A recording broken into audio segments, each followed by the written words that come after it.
Social media पर channel Mahalakshmi की ओर से आपके पास साझा करके आज करें कुछ बात इतिहास की और जानकारी विरासत की। ऐसी जानकारी जो देखनी चाहिए।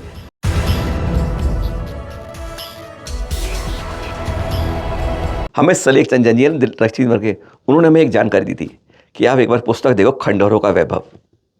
हमने ली और पढ़ी, उसमें से एक आपको दिखा रहे हैं आज इतिहास। आज से कई वर्षों पहले, लगभग 70 साल पहले ये पुस्तक लिखी गई थी मुनिषी कांति सागर जी द्वारा। ज्ञानपीठ प्रकाशन काशी वाले उनके द्वारा प्रकाशित है। मिल नहीं पाती, बड़ी मुश्किल से किताब मिली थी ये पुस्तक हमें। और इसमें जो इतिहास लिखा है, मत एक एक खंडर के बारे में जैनों की विरासत कितनी फैली हुई है, अगर आप पढ़ के तो हैरान हो जाएंगे। और कहते हैं उसी पुस्तक को गीली हो जाएगी आपके आंसुओं से जब आप पढ़ना शुरू करेंगे। यानी ऐसी ऐसी जानकारी मनुष्य ने लिखी है कि जो हम सोच नहीं सकते, ये देख रहे हैं आप इस पुस्तक के अंदर। यही है पुस्तक जिसको आपको देखा है, मुनिषी कांति सागर जी द्वारा लिखी गई। जबलपुर से अगर आप चलते हैं उत्तर 63 किलोमीटर दूर की बात लिखी गई है। इसमें बहुरी वध जगह है। हमने वर्तमान में ढूंढने की कोशिश की, नहीं मिल पाई, पर इसमें जो जानकारी दी है वह बहुत गंभीर सोचने वाली बात है। यहां पर खनोवा देव कहते हैं। किनको कहते हैं? शांतिनाथ भगवान की एक प्रतिमा है 13 फुट। उस प्रतिमा के लिए यह कहा जाता है, गांव वाले उसको यानी उस शांतिनाथ भगवान की प्रतिमा को खनोवा देव मानते हैं। हाथ मारते हैं, जूते मारते हैं, कहते हैं उसको हम कंट्रोल में रखते हैं, तभी वह हमारे गांव के ऊपर कृपा करता है। आज भी उस गांव के अंदर कहते हैं उनकी कृपा होती है, जिस पर जूते मारते हैं। विश्वास कर सकते हैं आप किसी तीर्थंकर की प्रतिमा पर उन्हें खनोवा देव मान के जूते मारे जाएं? कहा जाता है कि जैन समाज की ओर से कई बार अपील की गई कि यह एक उत्सव होता है, महाउत्सव बनाया जाता है इस रूप में। वहां पर रोकने की कोशिश की, कुछ रोक नहीं पाई सरकार। खोपड़ियां गिनते हैं तो इस तरह की बातें चलती हैं। एक तीर्थंकर की प्रतिमा, अरे आपको और भी बताएंगे, ये पहली कहानी नहीं है, वर्तमान की भी देखिए एक दर्द है हमारे अंदर। इस खंडहर जो है वैभव के, इसके अंदर आप देखेंगे तो एक एक कहानी हैरान कर देगी कि शांतिनाथ भगवान की प्रतिमा पर किस तरह जूते मारे जाते हैं, चप्पल मारे जाते हैं, हाथ मारे जाते हैं, कि इसलिए कि उनको हम अपने कंट्रोल में रखे नहीं रहे, इसलिए हमारा बेड़ा पार होगा। यह इस पुस्तक में लिखा है। हम अपनी बात नहीं कर रहे हैं, प्रमाण के रूप में पुस्तक का वह पन्ना और वह लाइन आपको दिखा रहे हैं। मुनिषी ने इस पुस्तक के अंदर यह तक लिखा हुआ है कि बालाजी मंदिर रोहिणी खेड़ मध्य प्रदेश की बात कर रहे हैं कि वहां पर इन एक बालाजी के साधु मिले मंदिर में। उन्होंने कहा मैं आपको ऐसे पुरातन के अवशेष दिखाने ले चलता हूं। साथ में लठ लेके चल रहे थे और हैरान हो गए थे। जैसे ही दिगंबर प्रतिमा आई, उन्हें लठ बजाया और धड़ को सर को अलग कर दिया। देख कर अंदर एकदम कहते हैं मन रोक नहीं पाए। वह दृश्य उन्होंने इसको कलमबद्ध कर दिया और उन्होंने कहा कि अगर मैंने कुछ और लिखा तो बात बिगड़ सकती है, इसलिए उन्होंने बात को यहीं पंक्तिबद्ध करके पूर्ण विराम लगा दिया है। यह आप देख रहे हैं किस तरीके से हमारी प्रतिमाओं पर आज़ादी के बाद भी इस तरह हश्र हो रहा है। कहानी और आगे बढ़ती है।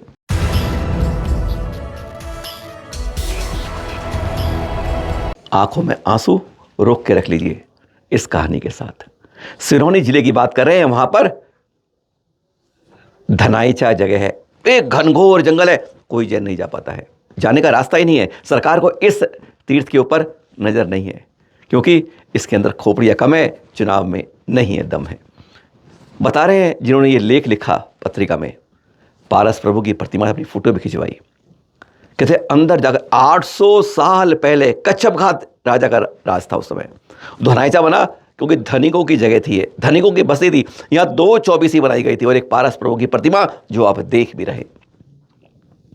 बताइए से वहां के गांव वाले कैसे पूछते हैं? धन्ना सेठ के नाम से पूछते हैं। उन्हें जैनों के कोई देख रहे हैं, प्रतिमा पारसनाथ जी की है, पर वहां पर इस तरह से पूजा जाता है। यह बात नहीं है, बात इससे भी और भयंकर शर्मसार है। यहां पर एक सूखा नाला पड़ा है, उसमें एक विशाल प्रतिमा, तीर्थंकर प्रतिमा पड़ी है जो आप देख भी रहे। वह विशाल प्रतिमा, इससे पता है क्या कहते हैं? दानव। जी हां, आज इन्हें कोई मतलब नहीं है। बड़ी प्रतिमा इसलिए कहते हैं दानव है, राक्षस है, यह समझ के गांव वाले ऐसे रखा हुआ है, छोड़ते, उठाया भी नहीं है। खंडित रूप से प्रतिमा है। देखकर हैरानगी होती है अपनी विरासतों को, जब ऐसे ऐसे हमारी जगह जगह आज ये वर्तमान का लेख है जो अभी प्रकाशित हुआ है 4 दिन पहले। अपनी विरासत किस तरह खंडरों में बदल रही है। अपनी विरासत को हम देख नहीं पा रहे हैं। लकीर को आगे चल रही है हमारी, पर पीछे की लकीर मिटती जा रही है। इस पर हमें कोई चिंता नहीं होती है जब इस तरह की 800 वर्ष प्राचीन विरासतों को हम इस दुर्दशा में देखते हैं कि वो नाले में पड़ी प्रतिमा को भी आज उठाने वाला कोई यहाँ पे चैन नहीं आ पाता है। रास्ता सरकार ने कोई सड़क निर्माण नहीं कराया कि कोई आकर यहाँ आ भी सके। अफसोस होता है हमें जब वो चुन चुन कर काम होते हैं और चुन चुन कर आंखें फेर ली जाती हैं। कम से कम हमारा समाज कब जागेगा आसपास का, जब कोई इसे प्रयास करके शासन से प्रशासन से अपने ही इन विरासतों को सही रूप में सही मान, सही आदर, सही सम्मान दे पाएगा।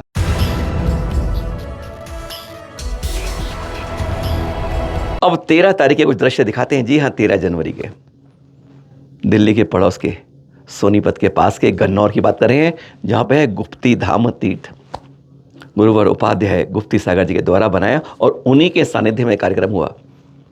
हरियाणा के नए मुख्यमंत्री और उनके मंत्रिमंडल का अभिनंदन समारोह था। जैन समाज जुटा था, वह भी आए थे और ये देख रहे हैं कुछ वहाँ के दृश्य। जब आपको बता दें, चुनाव लड़ने से पहले भी आशीर्वाद लेने आए थे और अब फिर आए हैं। गुप्ती सागर जी मुनिराज ने कह भी दिया ने कि उपाध्याय जी ने कहा, इतने सरल स्वभावी हैं, इनकी मुस्कुराहट सब कुछ कर देती है, कभी भी नहीं लगता कि किसी और पद पर है। पहले भी जैसे देखा था इनको पद के बिना, और आज भी है इसी रूप में। कितने सरल रूप से आशीर्वाद दिया था और उन्होंने क्या कहा था, सुन लेते हैं एक बार, सुनिए जरा। और आज मुझे ये परम सौभाग्य मिला है कि गुप्ती सागर जी महाराज का आशीर्वाद लेने का, क्योंकि इनका आशीर्वाद तो खूब मिलता है। मैं चुनाव से पहले महाराज जी के पास आशीर्वाद लेने के लिए आया था, तो महाराज जी ने दोनों हाथ खड़े करके भरपूर आशीर्वाद दिया। आज फिर आशीर्वाद लेने के लिए आ रहा हूं। ऐसे हमारे राष्ट्र संत तपस्वी, जिनका जीवन समाज के लिए ही, जो सोचते भी हैं वो भी समाज के लिए सोचते हैं, और जो करते हैं वो भी समाज के लिए ही करते हैं। गुप्ती सागर जी महाराज ने जो आशीर्वाद दिया, इनके आशीर्वाद से हरियाणा में नॉन स्टॉप तीसरी बार सरकार आप सबके सहयोग से बनी।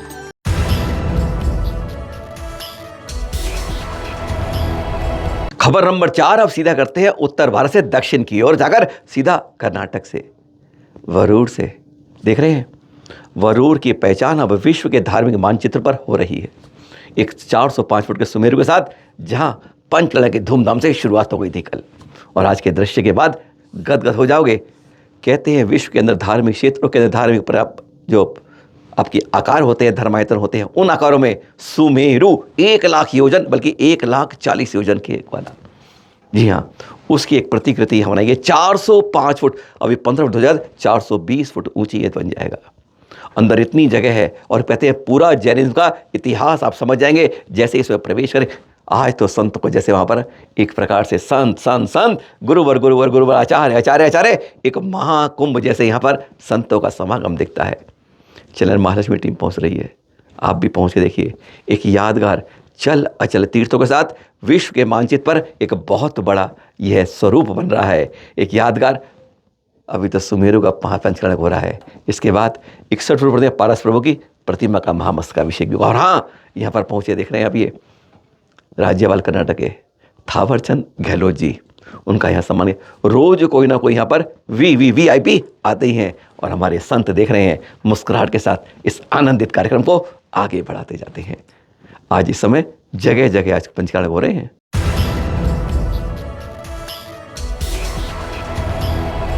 पंचकर्ण में कड़ी राजस्थान में पहुंच जाते हैं पहाड़ वाके देखने का लग। आचार्य श्री सुनील सागरी सानिध्य में शुरू है 15 तारीख को, वहीं के दृश्य आपको दिखा रहे हैं। एक गजब रूप में, वैसे ना माघ का महीना जब होता है, बस प्रवेश के साथ पंचकर्णों की एक कतः बरसात शुरू हो जाती है। जैसे बेमौसम बरसात जगह हो रही है ना जगह आजकल, बस वही यह मौसम बनता है। कहते हैं पावन दिन होते हैं और इस समय पंचकल्याणक। पर इनके बीच में अगर हम ये कहना चाहें एक अनुरोध करना चाहें आप सबसे, वो कमेटियों से, उन साधुओं से, उन विद्वजनों से और उन पुजारियों से और उन कार्यक्रम करने वालों से कि अगर एक पंचकर्म करवाते हैं तो एक बार संकल्प कीजिए कि हम एक प्राचीन तीर्थ को गोद लेंगे। इतना कर लीजिए। बड़ा पंचालक बड़ा तीर्थ, छोटा पंचालक छोटा तीर्थ।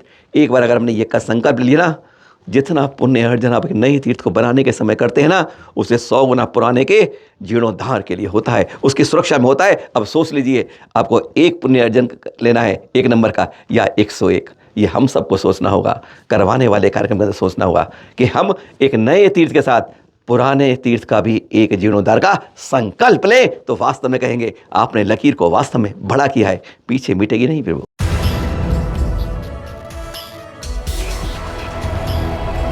इंदौर के कंचनबाग का समुष्ण मंदिर, वहीं तो पहुंचे थे मुनिवर प्रमाण सागर जी।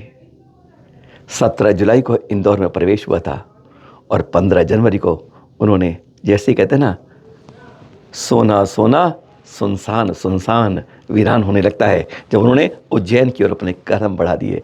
कहते हैं वहाँ सोने का इंतजार हो रहा है और यहाँ सुनसान। अंतिम दिन उन्होंने कंचनबाग के अंदर विद्या प्रमाण के रूप में 1 लाख स्क्वायर फीट जगह का उन्होंने एक शिलान्यास करवाया। महिला उदासीन आश्रम बनेगा यहाँ पर। यह जगह 1943 आज से 83 वर्ष पहले ली गई थी लगभग, तब की यह चित्र दिखा रहे हैं। कहा गया है, बताया कि मनुष्य ने कि यहाँ पर 100 कमरों का एक आधुनिक रूप से, एक विशाल रूप से आधुनिक रूप में कमरे करे जाएंगे महिला आश्रम के लिए। उन्होंने इंदौर के अंदर अपने में बहुत उपलब्धियां करी।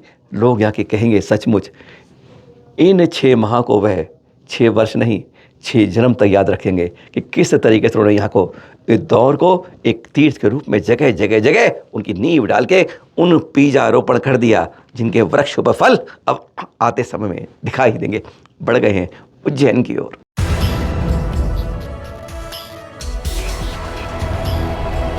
और खबर नंबर 7 कहते हैं आपके पास, इस चित्र को हमने कहा गया है, पुष्टि नहीं कर रहे पर बता रहे हैं। कहते हैं महाकुंभ यमुना घाट के ऊपर यह वाटर लेजर शो में महावीर स्वामी की प्रतिमा को दिखाया गया है। पुष्टि नहीं कर पा रहे हैं पर कहते हैं अगर ऐसा है, अच्छा है, बहुत अच्छा है। फिर मिलेंगे आपके पास सुबह शाम 8 बजे खबरों के साथ। कहते हैं कुछ लोग पूछते हैं खबरें इतनी आती कहाँ से आपके पास? अरे हम हाथ जोड़ के कहेंगे हम अधिकांश खबरों को नहीं ले पाते हैं, चुनी हुई 7 से 10 आपको सुना पाते हैं। लोग बहुत भेजते हैं, आप सबका बहुत बहुत बहुत सहयोग मिलता है। बहुत बहुत धन्यवाद के पात्र हैं आप। सादर जय जिनेंद्र।